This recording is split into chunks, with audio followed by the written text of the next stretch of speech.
Che, how are you? Good. Roll intro. Stand by. Good morning, everyone. We are here on a great day in Washington, D.C. A number of you have talked to us about the John Glenn, and today we launch it, and well, it may have already been launched, but I'm getting on it today. I'm joined by members of our public safety team, the chief of police, the chief of the fire department and EMS service, and the deputy mayor for public safety. So we are kicking off the day with a visit on the John Glenn, which returned to service last month following a $2.5 million rehab. The John Glenn is one of 4 fireboats that helps patrol the DC waterways. It's been with DC since 1977, and every 5 years we make sure it's in the best shape possible. We also have about $34 million in the budget for its replacement over several years, and the department is currently working with a marine architect to design a new state-of-the-art fireboat that will eventually replace the John Glenn. And as we visit the boat, I also want to recognize our incredible team at Fire and EMS, especially our dive team. They work closely with MPD's Harbor Unit, and we're grateful for their service to the district. This morning, I also want to provide a public safety recap and update from the past weekend.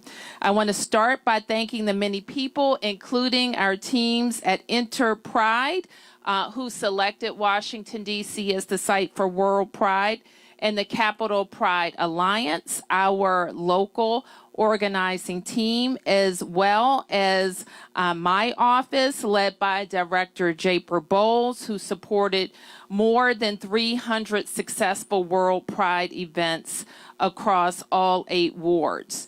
Saturday's World Pride had a huge turnout and was a big success. The 2-day festival downtown was a success. The festival at RFK, it was huge, and there were many, many other events, including the Capitol Cup, the Human Rights Conference, and the District of Pride Showcase that brought people from across D.C. and around the world together here in our city. So I am tremendously proud that the world was able to see D.C. Pride, and the world was also able to see that we stand here in the capital of the United States of America, proud of our perseverance in progress. I also want to address my decisions around Dupont Circle. As you know, early last week, the National Park Service indicated that they would be closing Dupont Circle. You're also aware that the Metropolitan Police Department worked with the Park Service and also issued a rescission of a request to close the circle. And after lots of conversations, mostly between Friday night and Saturday morning, the Department of the Interior and the National Park Service agreed to keep the circle open. Unfortunately, many of the concerns that the chief expressed related to the circle and the people who came to the circle this year and in previous years came to fore. And while there was many hours of successful fun and celebration, there were also incidents of violence at the park. So I want to be clear, all decisions related, all the political decisions related to opening the park are mine, and the responsibility for keeping the park open on that day was ours in the District of Columbia. I want to acknowledge and thank the Department of the Interior and the National Park Service for being responsive to our request. And I must say those requests spanned the political spectrum, from city to Congress, from community to the Wilson Building. And it is important that we recognize the decisions that we made. I also want to recognize the incredible work of the Metropolitan Police Department, not just at Dupont Circle, but in events across Washington, D.C., to keep Washington, D.C. safe, along with our federal partners and along with Metro Transit and others who support our events. But I want to underline that the Pride events and all the events associated with Pride, we are sincerely proud of.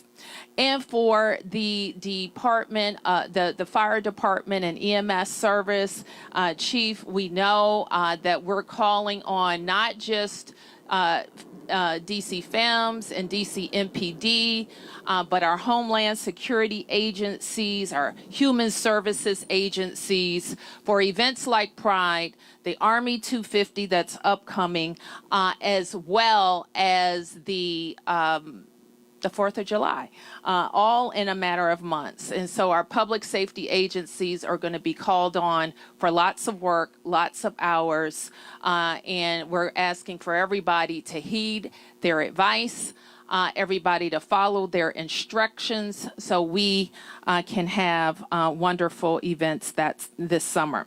So with that, I'm going to turn to Chief Donnelly to talk about the John Glenn. I'm going to ask Chief Smith for a rundown of events and I think a presentation, and then we're going to take a ride on the John Glenn. Thank you. Hey, good morning, everybody. Thank you, Mayor. I'm glad to be here today to tell you that the John Glenn went back in service on April 25th and has been serving since then. That's after a $2.5 million investment to make sure it is seaworthy and that everything that can be done to make it the best boat to serve the district has been done.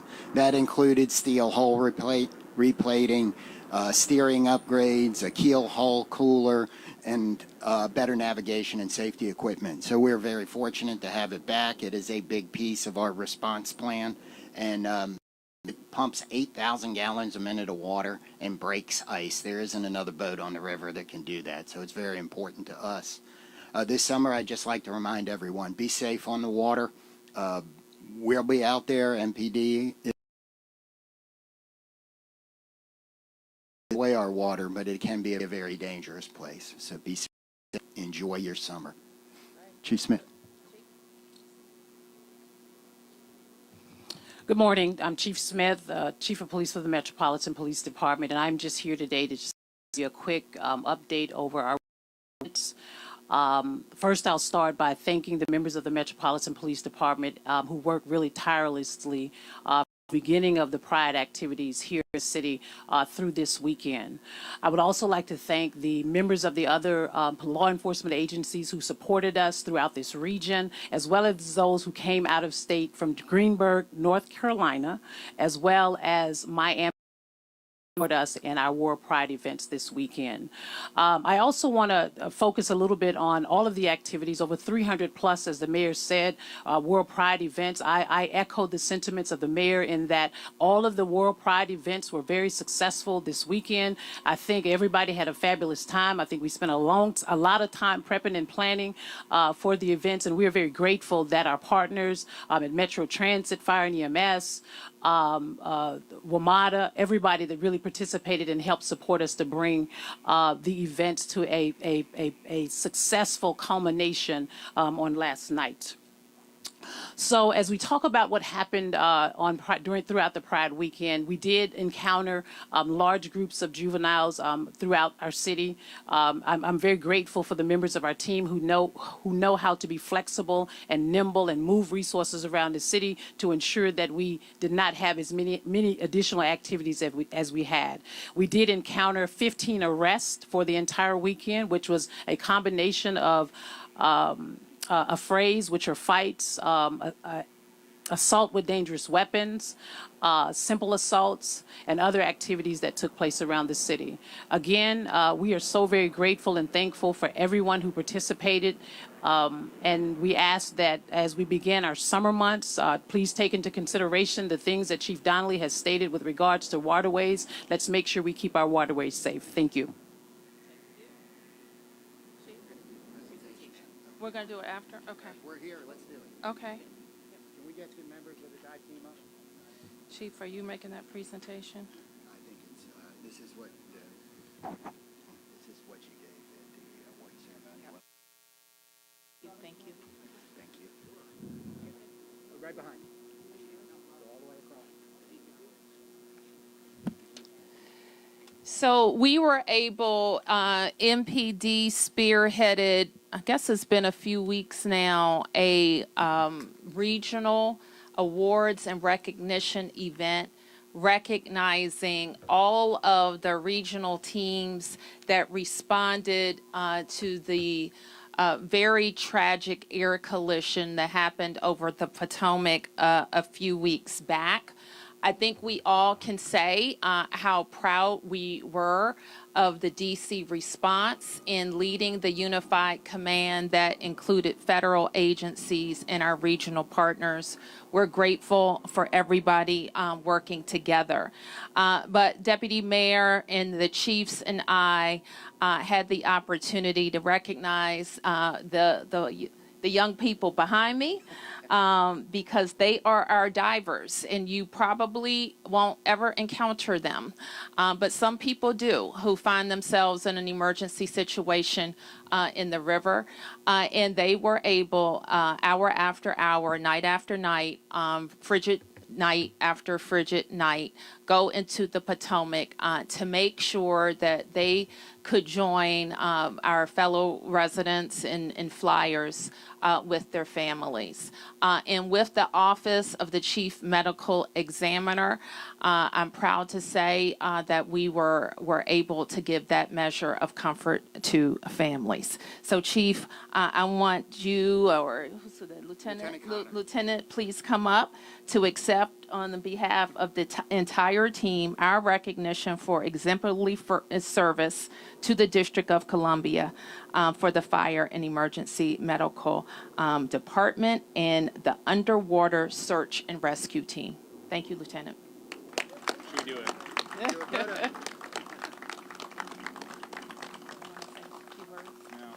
You sure? Yeah. Okay. Okay. All right. All right. So with that, we can take a few questions. Yes. Hi, Mayor. Are there any regrets at all opening up the park, Dupont Circle Park, knowing what happened? And is there any consideration moving forward to close it during Pride events in following years? I think if we were standing here this morning and we hadn't opened up the park, you would be asking me, were there any regrets for not pushing hard to have a DC park open that's important to the LGBT community during Pride? I think it would be a different question. So anytime there is harm to someone, and our responsibility, we regard as our number one responsibility to keep the city safe and keep from harm's way. Certainly, I have some regrets, but I know that I was working very hard to balance what our community was calling for with our preparations, and that was the decision I made. Status of the park in the future? I think what a key learning and a key takeaway that's not just for us but for the entire community is that we have to listen to the police. We have to listen to law enforcement. And we have to assume that they are making and advancing the best decisions with the information that they have, even with the balance that we had of putting on a global event.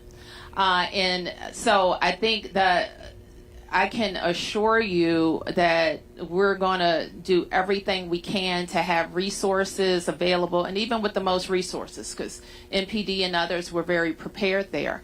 Bad things can happen, and we have to look at kind of the history and make the best decisions. Yes. Mayor Bowser, you talked about the discussion to take down the fencing, but we're hearing rumblings of concern that even after taking down the fencing, a decision was made by DC government to host an event at Dupont Park, given all the concerns that the chief had previously raised. Why that decision made? That was part of the decision to take down the park, to take down the fence. So to have a programmed event was part of the decision in taking down the fencing. And I understand, though, the question is why that, given, though, the security concerns that were already raised? Well, we would not have been able to take down or have the fencing taken down by MPS without a programmed event. My other question, follow-up, is, given what happened, I understand you're taking responsibility for that. You also said there's a lot of things to be proud of, but everybody was looking at Dupont Circle and what happened leading up to World Pride. Yeah. My question is, given all that happened, how does that prove to the Trump administration and to certain lawmakers that D.C. government can control the district and be a leader here in the district? I don't think we're trying to prove anything to anybody. Nobody cares more about the public safety of our citizens than we do. And then for the chief, or if you want to answer, Sure. Are you all thinking now about, or is this raising questions about the number of police in the department, the fact that we're down some 800 and that there needs to be more hires sooner than later? Obviously, we want more police, and we're on a pathway to 4,000. That is our goal. The chief also, and Chief, I'll ask you to speak to the number of out-of-state police that were able to come and support the activities and the kind of mutual assistance that is at her ready for large-scale events. Thank you, Mayor. And I think most of you know, and we've all been in this city long enough to know that whenever we have large-scale events, or whether it's a national special security event, we always lean on, as a city, regardless as to how many police officers we have, we always lean on our local, state, and federal partners, and those of them who would like to come and provide support. This event was no different, and the reason why it was no different was because we knew we were going to be on the world stage. And I want to emphasize one thing. The World Pride events and festival footprint, everything that happened around this city that was associated with World Pride was successful. We had the appropriate number of officers to respond to any incident that would have occurred or could have occurred in those locations. Although we did not have any significant or major events, they were very minimal. Maybe somebody pushing the fence line. We got some officers over there to get the fence back up and ready to go. But outside of that, I think the police agencies that supported us this weekend, from the region as well as out of state, and the members of the Metropolitan Police Department did a fabulous job keeping our city safe. Chief, can I ask you, do you have any concerns? Were you frustrated with the decision made by the mayor's office to pull down the fencing and hold an event there? So let me be very clear. I work and serve at the pleasure of Mayor Bowser. And any issues that happen regarding public safety in this city outside of that festival footprint, I own that. I'm the chief of police. I make decisions for this city when it comes to on-the-ground operational decisions as things are happening, and that's what we did. I supported the decision the mayor made. We had a plan. We redeveloped that plan to ensure that we can move assets around in the event something happened. And I think the members of the Metropolitan Police Department do a very good job with that. So no, I don't have any regrets. I support the mayor in her decision, and my job is one job, and that's to provide public safety for this city, and I will continue to do that. May I ask what your message would be to the members who are frustrated, who have information about how things were planned? You planned this for what, a year or more, and then a few hours beforehand things change at Dupont Circle. And I think in policing you have to be flexible, right? I mean, anything could change. I mean, let's think about yesterday. They were at the festival. There was a storm coming through, right? And we had to be quick. HSEMA pushed out some information to make sure people would get in safe spaces. In the event. There was lightning and thundering and other things like that. We have to be flexible when it comes to policing, and we understand this work. And if there's nobody that understands this work more, the members of the Metropolitan Police Department who serve this city know how flexible we have to be. And my team did a fabulous job with moving resources around the city, and I'll stand by that. Chief, can I follow Sir. up on that, please? Thank you. I appreciate that. So on Friday, the mayor told reporters that she did not know in advance your plans to reach out to Park Police and Park Service and send a letter requesting that the park be closed. That when she talked to you, that you acknowledged to her that you weren't fully aware of the importance, the significance of Dupont Circle to the LGBTQ community, and that has raised some concerns of residents about your lack of awareness there, and that you acknowledged to her that you made an error in doing that. And I'm wondering if you could just respond to those comments by the mayor last week, given that here we are now, the mayor saying you were right after all, and it seems to have been a pretty stressful weekend for you guys. I don't know if this is a trick question or not, but I think the mayor answered the question the way she answered it on Thursday. I think it was when you all conducted the interview. What I will say is this: there's a lot of planning. There have been a lot of events that take place throughout the year, right? And again, I can't say to you how important it is for us to make sure that when there are big events, that we make sure that we plan accurately for them. Let me go back just a little bit to what you said regarding my response to the LGBT community. I did speak to the mayor, and I did say to the mayor, it was an error on my part to understand the sentimental value of what this city feels about the fountain. But what I will say also is that no one has stood boots on the ground in that space, Mark, every single Pride weekend that we've had in this city, especially over the last few years, than the members of the Metropolitan Police Department and myself over the last 2 years, trying to get order in that space. It is chaotic. I've had many folks tell me that. And so my decision with the members of the U.S. Park Police was based on our intelligence gathering and the years of experience that we've had in that space. And I heard you also say to the mayor that you thought that I was leaning, I did not have the vision of her administration in my purview. Of course, I always have the vision of the mayor's, whatever the mayor's vision is in my purview at all times, which is why she knows and she believes that and has said it on many occasions that public safety is her number one priority. And that's why she hired me to ensure that that's my number one priority as well. And Mark, let me just kind of add, it's always MPD's responsibility to make deployment decisions. And what I really regard as the error, and that was probably my word, is that I think if we had been able to explain to the community early, instead of NPS making an announcement, I think we could have gotten the community to understand MPD's needs. So I think when we talk, and we're going to be debriefing as a team here real shortly, it's not that we can't close down Dupont Circle during Pride, because we can. And we just need to be able to have a robust conversation and explanation to the community about it. Because I don't want any of you all to forget last week and how you hounded us about why you guys hounded us about why we were letting NPS and Trump close Dupont Circle. Please don't forget that. You guys. Hold on. I'm not finished.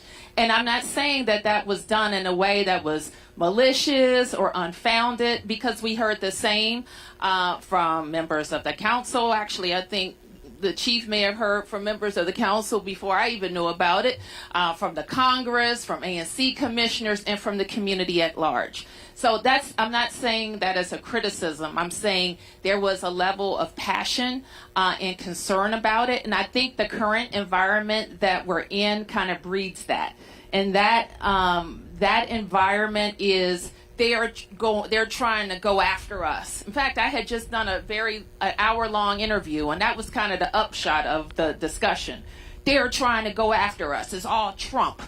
And even then I said, well, let's not skip to that, because we have a great public celebration, and we have public safety considerations. So I just want to lean into that. We own our issues, and it's my responsibility to communicate to the public even a tough decision. And if the tough decision was Dupont Circle has to close then I'm going to take that on. But let's not forget that people should be able to go to a park during Pride. Okay? So you can ask me questions, you can have MBD questions, but we also have to focus on why somebody thought it was okay to bring a gun to that celebration. And how we're going to make sure that we're getting more guns and more young people off the street. More than that, why was it okay for many young people then to get on the metro and go to other places and create havoc? We have to ask ourselves those questions as well, because otherwise we're going to have, we were here or close by here not too long ago talking about how we're not going to be able to allow young people in some of our public places at certain hours. And that's a conversation that continues. Okay, it's really hot. We have to get on a boat. And so these are the 1, 2, 3, 4. Mayor, last week, your deputy mayor sent News 4 a statement about what can only really be described as a very troubling case, a murder case that was dismissed in Superior Court over DNA, and that a man spent 5.5 years in the D.C. jail for a case that he may not have been involved in. It was a DNA match, according to the U.S. Attorney's Office, and then on the eve of the trial, it was a mismatch. The U.S. Attorney's Office is refusing to say what happened, which I think is a concern for the city, knowing that DNA is very important in using this tool for crime fighting. Ms. Apia said she was looking into this. Do you have an update on that at all? I don't have an update. I have been briefed on it by the deputy mayor. I expect to talk to the U.S. attorney about it. And then if I could follow up, is the U.S. Attorney's And I want to Office- be clear. The U.S. attorney this does not implicate the DC crime lab. This is their lab that you're talking about. Okay. My follow-up question is the U.S. Attorney's Office using the D.C. Crime Lab for DNA testing at this point, or is the city paying millions of dollars for DNA testing that's not being used? I don't believe they're using it. They should be. Is that correct, Deputy Mayor? Okay. But that's their decision.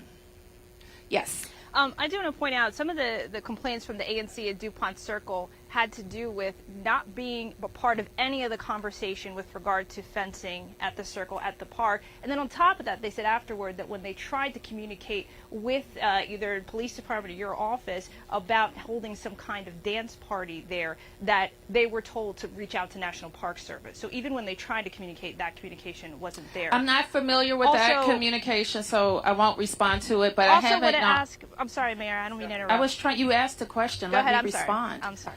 I'm not familiar with the communication you're talking about, but I think we acknowledge that if we have such a significant activity like fencing, that we will communicate better. But then also the police chief was talking about concerns of intelligence, and that included some kind of dance party being held. So why would the decision, it's in the documents, why would the decision then be to have an event involving a DJ there when there was already security concerns? Separately, I do want to ask you, Mayor, about... By the way, I answered that question in your first round. And I just want to point out, it still doesn't make sense. I do want to ask a follow-up question about ethics violations, the claims made against you about your trips to Qatar, Las Vegas, Georgia, and Dubai.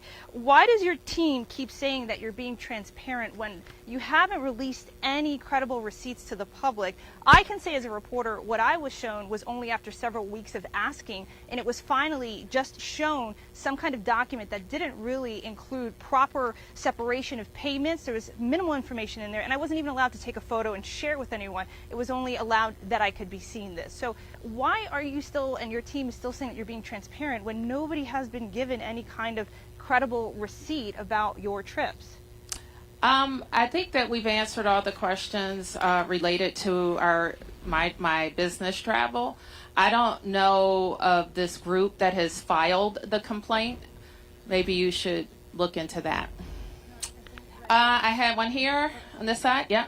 Just curious about coming off of the massive events that we had this past weekend, heading into the events of the 14th.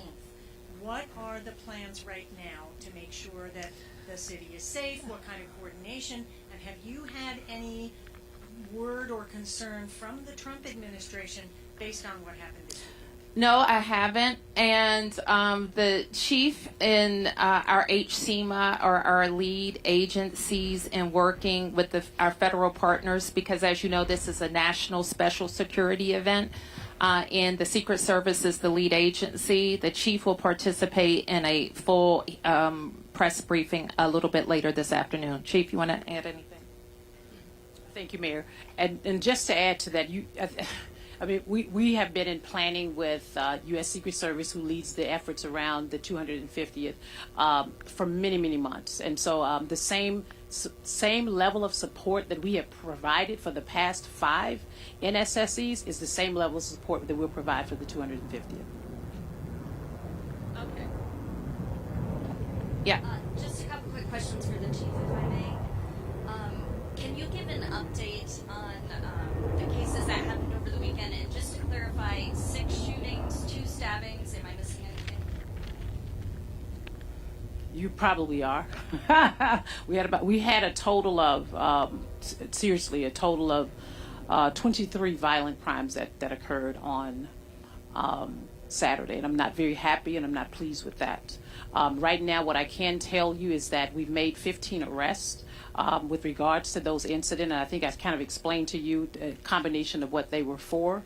And I will say that our investigators, our detectives, are really doing some great work and getting some positive leads on some of the cases that occurred over the weekend. And do you know if any of those cases were in connection to the World Pride events? Were they bias related, like the Dupont Circle or any of the other incidents? So we've seen some hate bias cases, not directly related to, if I'm not mistaken, I may be off a little bit, not directly related to the actual events. I think on let me make one correction. I think on last evening at the festival footprint, there was a individuals inside the festival who said there was an individual who was there, and that they were gonna shoot up the place or blow up, some terminology that he used.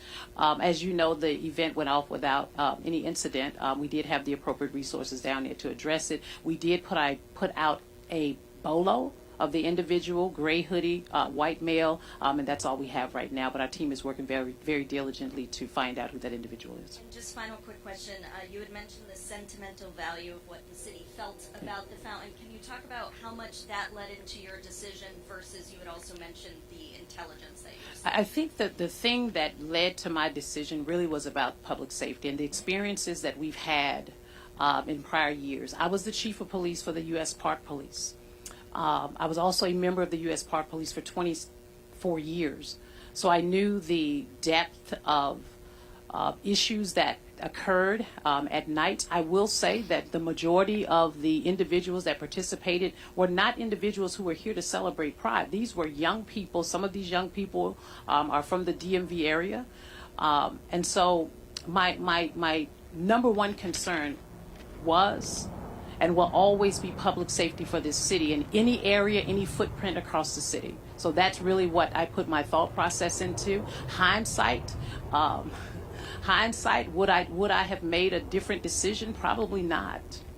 Just based on the level of efforts we have to put into the number of issues that we have late at night with even trying to close the park. It is a very challenging place, and my thought process is if we could remove that from the footprint of trying to balance out over 300 events, and let's not keep in mind we also had Care First Arena. Mystics were playing. We had National Parks playing baseball, and we also had Audi Field soccer events going on as well. And that also requires me to provide law enforcement support in those areas. And so, again, in consultation with the mayor and the public safety team, we look very, very, especially my team, we look very, very intentionally around intelligence, around data, and around what's currently happening around our nation, because it also impacts. And don't forget, we also had First Amendment activities going on as well. So it was a lot going on, but I'm so grateful that we were able to have a World Pride 2025 in this city that was very successful. Mayor, the Washington Post recently ran a piece on Delegate Norton, talking to several people very close to her, questioning whether she's really up to the job and should be running for re-election again. I'm just wondering if you want to weigh in on this, your thoughts on Delegate Norton at this time in her career, and what do you think her future should be? Mark, it just, as I've said before, I am really focused on making sure our city is strong politically and stable economically. And I think there is time for talking about elections, and I don't choose to do that right now. Okay, thank you.